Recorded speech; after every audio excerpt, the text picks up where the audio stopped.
Hello, my dears. I'm happy to see you here again in our cozy little corner. Tell me honestly, has this ever happened to you? You walk into a room and completely forget why you went in? Or the name of an old friend, someone you've known your whole life, suddenly seems to be stubbornly hiding right on the tip of your tongue, like a disobedient child? Sounds familiar, right? This isn't just a momentary lapse in concentration. These could be the first quiet alarm bells from our brain, which, let's say, starts working a bit differently as we age. After 60, our nerve cells transmit signals a bit more slowly. The connections between them can weaken, and the bad habits we've accumulated over the years start to take a particularly heavy toll. And you know what adds fuel to this fire more than anything? It's our beloved sugar, which gives only a short burst of energy and then leaves the brain feeling tired and hungry.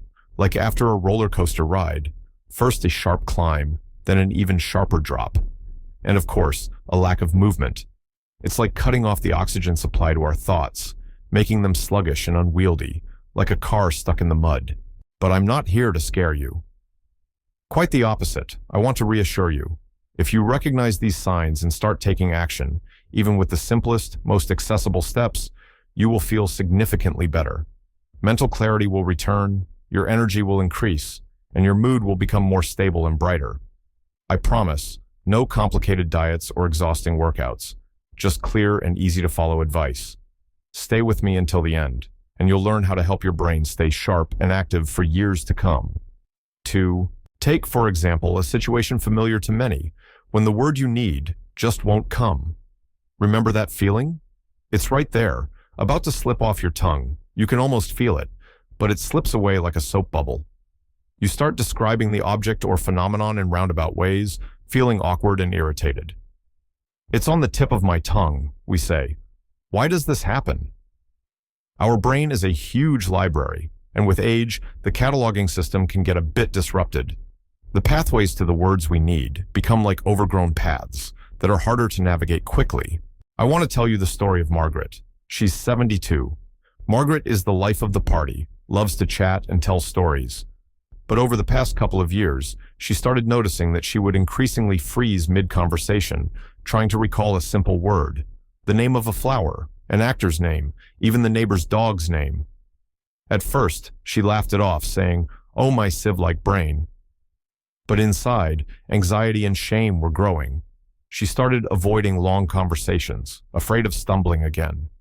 She felt it was irreversible, that her brain was simply aging, and nothing could be done. When her daughter suggested she try simple brain exercises, doing crosswords at her own pace, reading poems aloud, learning one new word a day, Margaret initially dismissed it. That's silly child's play. She was uncomfortable admitting the problem and changing anything. But her daughter was persistent, and Margaret agreed to try, for her sake. She started small, 5 minutes a day doing Sudoku. Then she began reading her favorite poems aloud, paying attention to the rhythm and rhymes. She also replaced her beloved sweet buns with her tea with a handful of walnuts and berries. It was explained to her that these are like vitamins for memory. Do you know what happened after a couple of months? Margaret herself didn't notice how words started coming more easily. She could again hold a lively conversation without fear of stumbling. She told me with surprise and joy, "Can you imagine? It's like I oiled the rusty gears in my head. It turns out my brain is like a garden that just needed tending." These simple actions, reading aloud, solving puzzles, healthy fats from nuts, helped strengthen old neural connections and even create new ones. It's like clearing those overgrown paths in the brain's library. By the way, speaking of tending to this garden of thoughts, the ability to concentrate, to not let your attention wander like weeds in a flower bed, is just as important. Have you noticed that it's become harder to keep your attention on one thing? You're reading a book, and suddenly realize the last few pages just slipped past your awareness. You're watching a movie, and constantly get distracted by other thoughts. Or you're listening to someone, nodding, smiling, but actually thinking about your shopping list or needing to water the plants. This isn't just absent-mindedness. As we age, our brain can become more sensitive to distractions, making it harder to filter information and maintain focus. Imagine a radio receiver picking up several stations at once. The noise makes it hard to hear the main melody. Here's the story of David, 68 years old. David had always been a very organized person, an engineer by profession. He was used to clarity and order in everything, but after retiring, he began to notice he couldn't finish even simple tasks. He'd start sorting papers, get distracted by a phone call, then go to the kitchen for water and forget about the papers. He'd try to follow a recipe, miss important steps because he was thinking about something else. This made him terribly angry and frustrated. He'd say, "My brain feels like Grand Central Station, where all the thoughts jostle and interfere with each other. I feel scattered, kind of loose." He worried he was losing control, and this affected his mood. He became more irritable. His wife, Susan, suggested he try a mindfulness technique, simply concentrating on one action at a time. For example, when washing dishes, feel the warmth of the water, the soapy lather, hear the sound of the plates. When drinking tea, notice its aroma, taste, the warmth of the cup in your hands.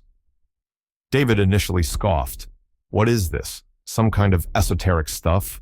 I'm an engineer. I need facts." But he saw how upset it made Susan and decided to try, at least for her.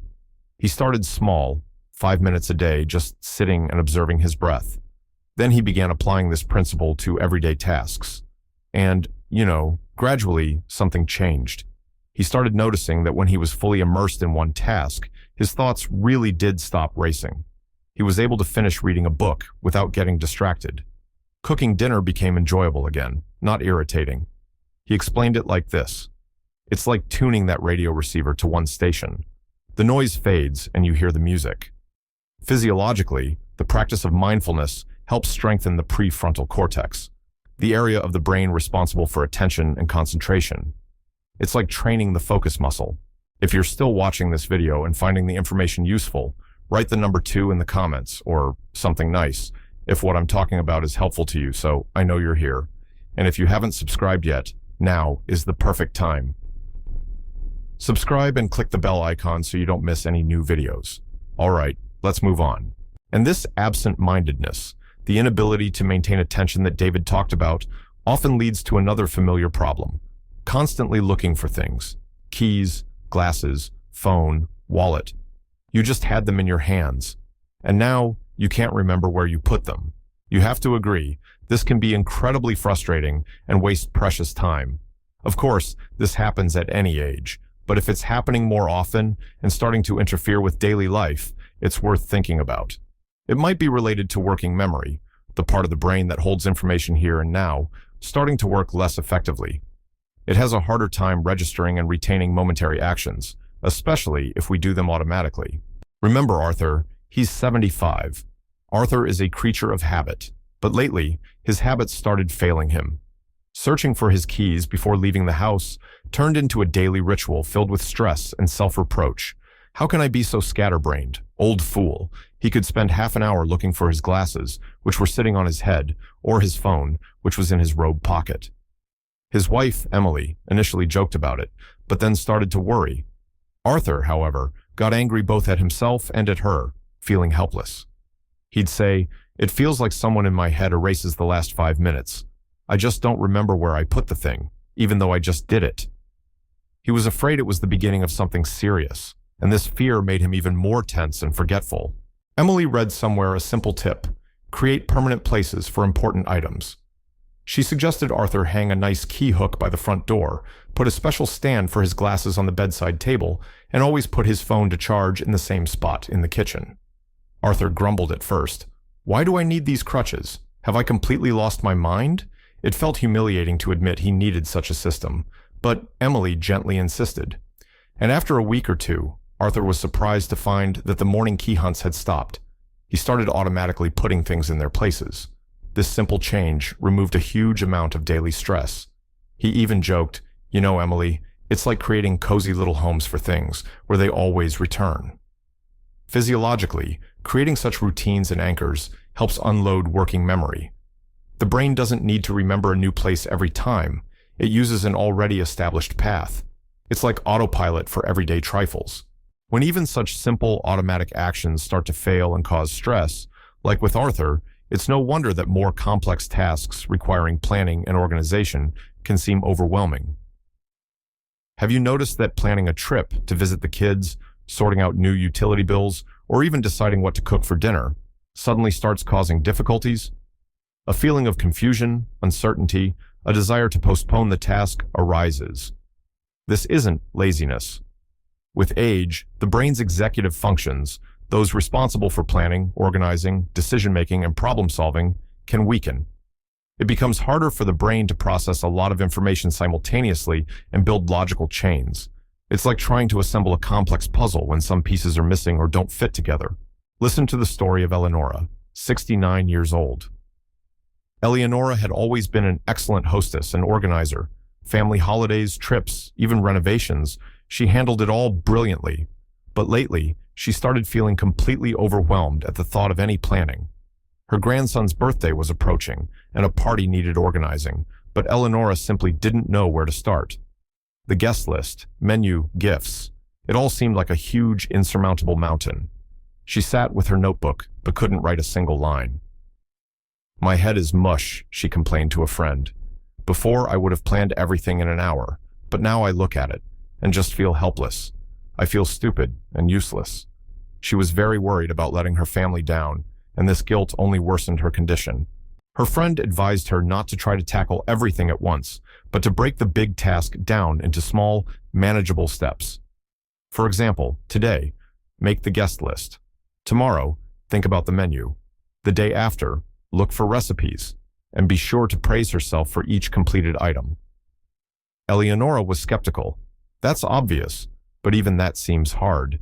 However, her friend persuaded her to try, and Eleonora began. She wrote down the simplest steps. 1. Get pen and notebook. 2. Write heading guests. 3. Remember relatives' names. And, to her surprise, it worked. The small steps weren't intimidating. After completing one, she felt satisfaction and moved on to the next. Gradually, the party plan began to take shape. She said, "It's like unraveling a large ball of yarn. You need to find the end and pull gently, without rushing." Physiologically, this approach helps reduce the load on executive functions. The brain receives a specific, achievable task, copes with it, and gets positive reinforcement, which stimulates it to keep working. The feeling of helplessness and stress from unresolved tasks, like Eleonora's, often affects our mood as well. Perhaps you've noticed that you get irritated more often over little things that didn't used to bother you, or, conversely, feel a kind of inexplicable apathy, loss of interest in favorite activities, reluctance to socialize. This isn't always just a bad mood or age-related crankiness. Our brain is closely linked to our emotions. Changes in its functioning, even minor ones, can affect the chemical balance responsible for our emotional state. It can be like an emotional thermostat in our head starting to malfunction, sometimes overheating, sometimes cooling down for no apparent reason. Let's remember Robert. He's 70 years old. Robert had been a calm, balanced person all his life, loved fishing and gardening. But over the past year, his family noticed he wasn't himself. He'd either flare up over trifles, yell at the grandchildren, or sit for hours by the window, staring blankly, finding joy in nothing. His beloved fishing no longer brought pleasure. The garden was overgrown with weeds. When his wife asked questions, he'd reply, "Leave me alone, everything's fine," or just remain silent. Inside, he felt awful, plagued by guilt for his irritability, and at the same time, by melancholy and indifference to everything. He thought, "I guess I'm just becoming a grumpy old man. Nobody will love me like this." He withdrew into himself, which only made the problem worse. Robert's wife, Mary, was very worried and persuaded him to see a doctor. She feared depression. The doctor conducted an examination and, fortunately, found no serious problems, but noted Robert's lifestyle. It turned out that after retirement, he had become less active, slept poorly, and had almost stopped socializing with his fishing buddies. The doctor explained that lack of physical activity, poor sleep, and social isolation can strongly influence brain chemistry and cause such mood swings. He advised Robert to start small, daily walks in the fresh air, at least 30 minutes, try to go to bed and wake up at the same time, and definitely call his old friends, arrange to meet. Robert was pessimistic. Walks? Friends? Will that really help this gloom? But Mary supported him, started walking with him, reminded him to call his buddies. Gradually, very slowly, Robert began to come alive.